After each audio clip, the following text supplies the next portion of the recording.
की top stories हैं। एहतजाज जो है हुकूमत के लिए एक बड़ा चैलेंज बनता जा रहा है। कल-ए-कदम तहरीक का 10वें रोज़ में जारी इस वक्त ये जो मुल्क भर में पंजाब में खासतौर पर एहतजाज है हुकूमत के लिए इस वक्त एक दर्द सर बना हुआ है। इसके बाद बात करेंगे कल-ए-कदम तहरीक लब्बैक से मफाहमत होगी या मज़ाहमत की पॉलिसी पे वो गामजन है। ज़रा क्लैरिटी लेंगे। हमारे साथ फवाद चौधरी साहब मौजूद होंगे, वफाकी वज़ीर इत्तलात। प्रोग्राम के दूसरे से में आखिर में खेल में कम ज़रफ़ी ना दिखाएं।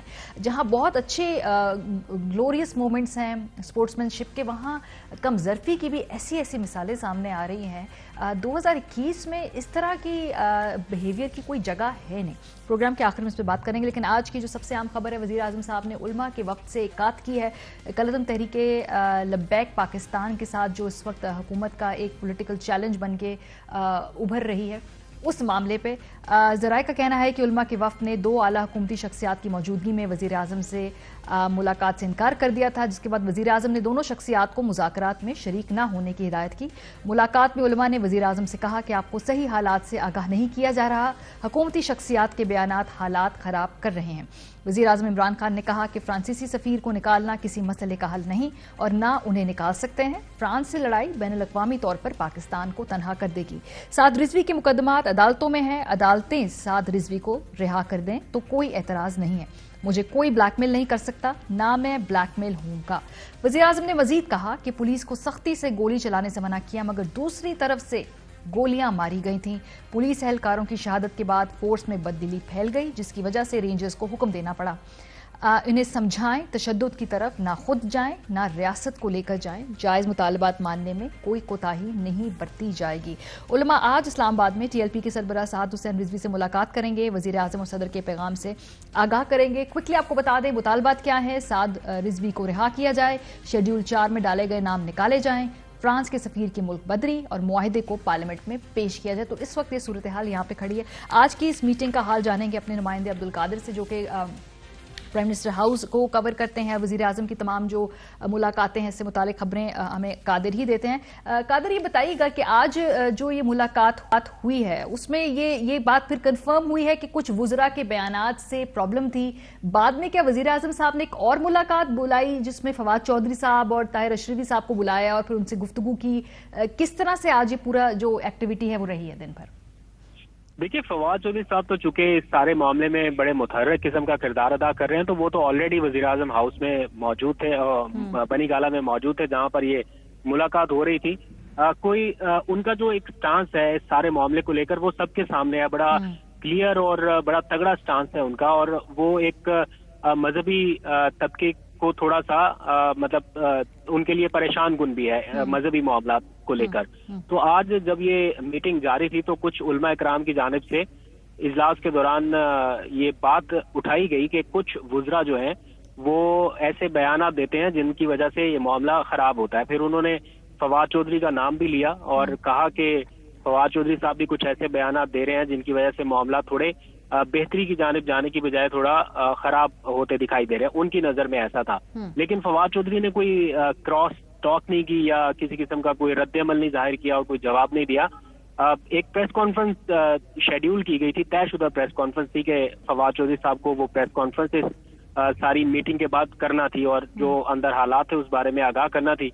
लेकिन अचानक तयशुदा प्रेस कॉन्फ्रेंस में फवाद चौधरी साहब नहीं आए और फिर उन्होंने मुनासिब समझा कि चूंकि ये उलमा कराम का मामला है तो इसमें वफाकी वजीर मजहबी अमूर नूरुल हक कादरी जो है उनको मौका दिया जाए कि वो उलमा कराम के साथ आके अपना फिर कादिर उसके बाद क्या अलहदा मुलाकात हुई है? वजीर आज़म साहब ने बुलाया है ताहिर अशरफी साहब को और फवाद चौधरी साहब से? देखिए, बुलाया नहीं गया, ये कोई अलग ऐसा कोई प्लान मुलाकात नहीं थी, लेकिन उनकी मुलाकात हुई है।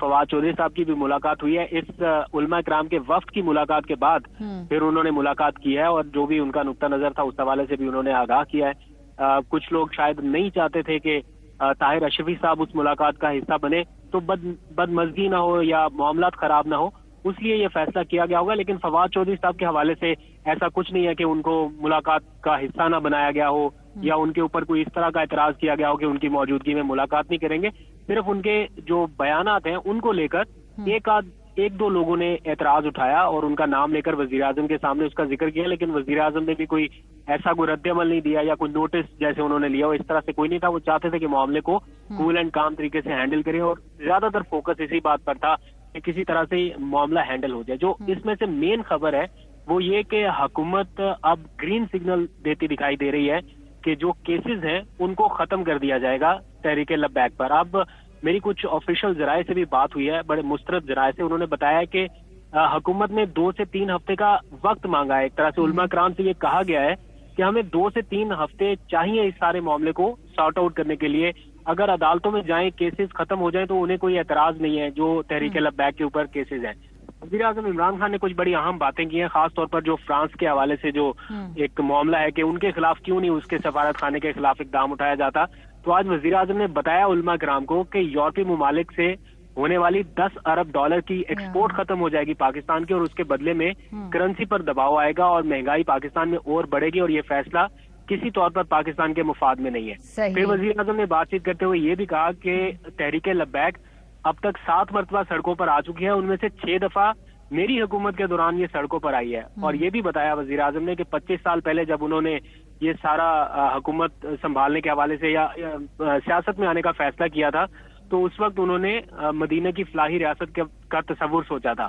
تو انہوں نے یہ گلہ کیا ہے کہ بجائے اس کے کہ میرے ہاتھ پاؤں مضبوط کرتے, یہ لوگ میرے ہی خلاف سڑکوں پر آئے ہیں.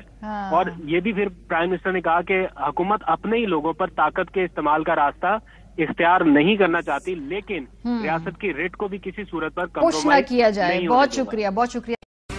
اہم ترین خبریں اب ایک کلک کی دوری پر. آپ کے پسندیدہ ٹاک شوز ہوں یا اہم ملکی یا غیر ملکی شخصیات کی نیوز کانفرنسز, ہر لمحہ باخبر رہنے کے لیے سبسکرائب کریں ہمارا YouTube چینل.